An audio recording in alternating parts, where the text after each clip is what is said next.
রমজানের কথা শুনলে আশা জাগে না হৃদয়ে? হ্যাঁ, ইদা জাআ রমাদান ফুতিহাত আবওয়াবুস সামা ওয়া গুল্লিকাত আবওয়াবু জাহান্নাম ওয়া সুফিদাতিশ শায়াতিন।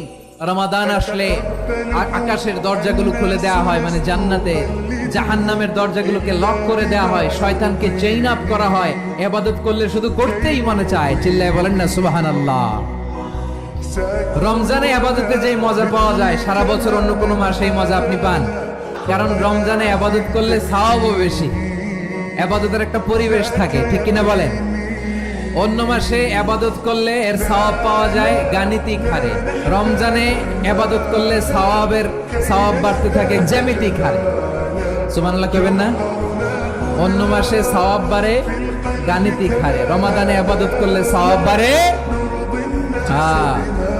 কিভাবে জ্যামিতিক হারে বাড়ে দেখেন। রমাদানে একটা নফল করলে ফরজের সমান সওয়াব,